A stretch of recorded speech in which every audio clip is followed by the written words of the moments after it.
Hello everyone and welcome back to the Common Sense Crypto channel. As with you always, this is Rich doing another video today on XRP. So I hope you're all having a wonderful day today wherever you are in this great world. We're going to talk about XRP. I'm going to start with this. Now this was all the talk on crypto Twitter. SEC Chair Gary Gensler is facing market manipulation accusations by Citadel Securities and Citadel Market Maker. Now, at the time I'm making this video, there has been no facts to this yet. No real facts that I could find. I will definitely keep you up to date as facts come out around this. But however, I couldn't see Gary Gensler being guilty of market manipulation because I don't put anything past this guy. And I remember a while back this was talked about once before. But then it kind of faded away and it was never talked about again. And even if Gary was found guilty, what do you think the consequences would be? Most likely he would just get a slap on the wrist. The biggest crypto story of the week. It's been a crazy week in crypto with the biggest story centering on the House Republicans' digital market structure draft bill. Of course, sure, the SEC's volley of furious attacks on Binance and Coinbase may have stolen most of the headlines. But those are just lawsuits, not actual law. Real legal progress, whereby appropriate regulatory structure is built within which digital asset markets can safely and successfully operate, is quietly being developed by lawmakers. In the meantime, the SEC busily toils away attempting to squeeze regulatory square pegs into legal round holes. Now, here's the way I look at the crypto space right now. You have Gary Gensler and the SEC looking out for the big banks and a handful of crypto-hating politicians. On the other side, you have some pro-crypto politicians trying to get laws put in place around crypto so the industry can strive and grow here in the US, so innovation is no longer being held back. Then there's us, me and you. The crypto investor, retail investor, puts their money in crypto, sits back and watches this entire movie play out. That's the way I see crypto right now. Because I think everything we're seeing is happening for a reason right now. Even this. So look who owns Coinbase, and they're in full-on battle with the SEC, unless it's staged like the Ripple case. So top 10 owners of Coinbase Global. Number 1 is the Vanguard Group. I think I did a video a while back, and I think Gary even keeps his money there. But then there's Fidelity, BlackRock, Morgan Stanley, and Goldman Sachs. And do you honestly think this lawsuit with Coinbase is actually going to go somewhere? I think it's put in place right now for a reason. Same thing with the Ripple case. And I think at the end of all of this, we're going to see 99% of crypto go to zero. We're going to be left with a handful of cryptocurrencies and a handful of exchanges. I think that's where this is leading. Democrats are still pushing the crypto wash trading issue.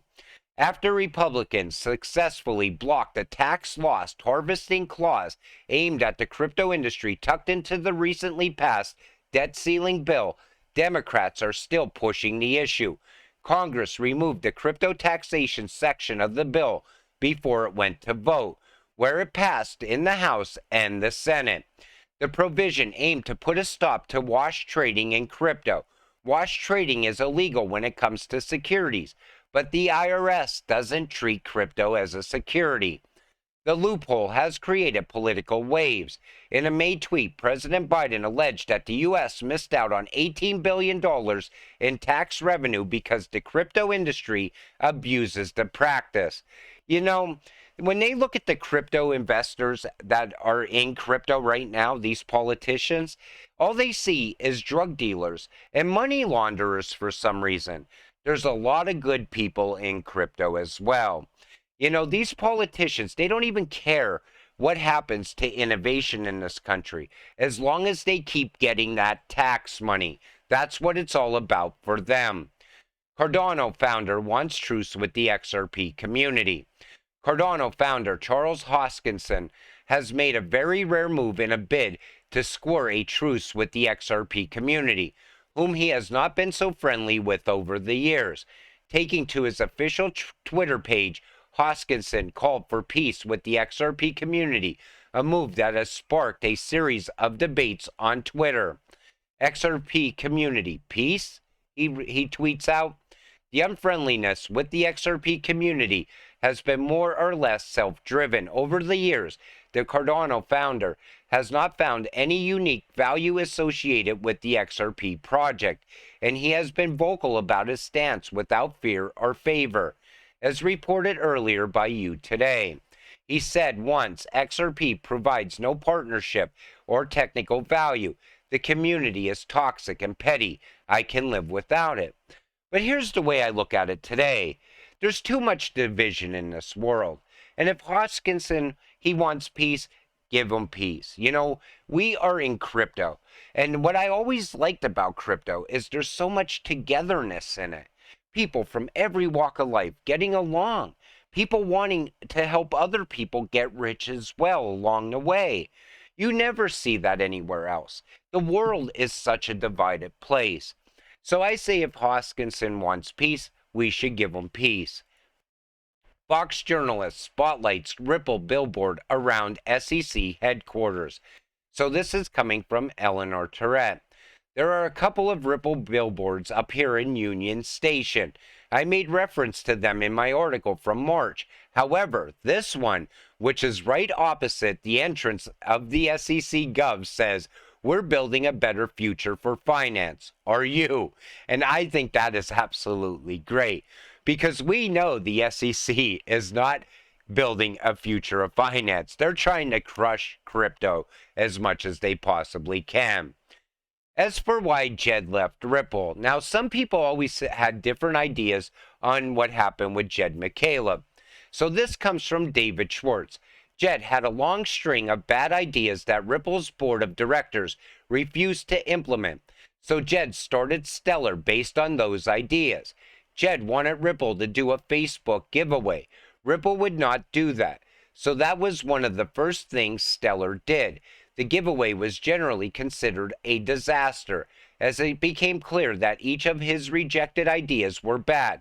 Stellar pivoted to become a clone of Ripple. Jed tried to dump his XRP quickly, and Ripple acted to stop him through a series of lawsuits. Thanks to Ripple's refusal, Jed's XRP will probably be worth more than $1 billion. He will probably be the only person to become a self-made billionaire despite his best efforts.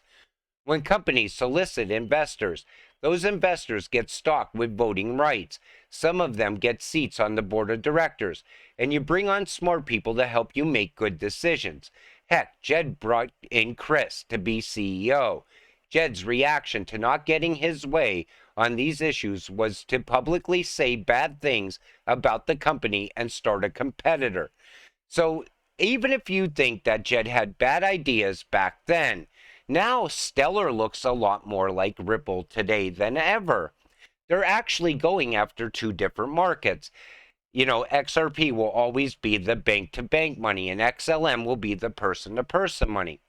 Whatever your ideas around Jed were or are today, Stellar is still a great project. XLM is a great cryptocurrency. But I thought I would point this out in today's video because people are always saying, you know, what's the deal with Jed McCaleb and Ripple? You know, and everybody still to this day looks at Stellar and Ripple as major competitors, but they're not. They are going to work together in the future inside that new financial system. What's clear is June 13th is the biggest day in crypto history. BitPay suspends crypto debit card. Hinman emails get released. U.S. Binance deadline for USD withdrawals. Congress digital assets meeting, etc. June 13th is going to change everything. June 13th, tomorrow, looks like a very big day in crypto. I cannot wait to see what happens. I can't wait to see what happens with the Hinman documents, honestly. I think something big is going to come out of that. A lot of people are downplaying it. Other people are building it up. Nobody knows for sure what's going to happen until we get there. Caution, volatility ahead. CPI data release date, June 13th. That happens as well. So let's see how crazy this week in crypto gets. But again, we're just retail investors sitting back, staying invested, and watching the movie play. And we're staying patient and positive along the way. We're almost to the finish line. But I also want to bring up something else. I did a video over the weekend where I was talking about the $22,000 XRP that people are talking about now. And people said to me, what do you mean that 589 is the most achievable? I always felt that we could get to the price of 589 on XRP. It would be the easiest price out of all the other big numbers because people are talking about 10K XRP. Then they're talking about $128,000 XRP, and some people are calling for $1 million XRP. So I always said, let's get past 589, then we'll talk about those bigger numbers then. We'll have to wait and see how it all happens. But the biggest question is, are you still going to be holding when we get there? Because a lot of people are going to sell at different price points along the way. But with that said, I'll see you in the next one. I want to thank you all for watching. I appreciate all of you. Have a great night.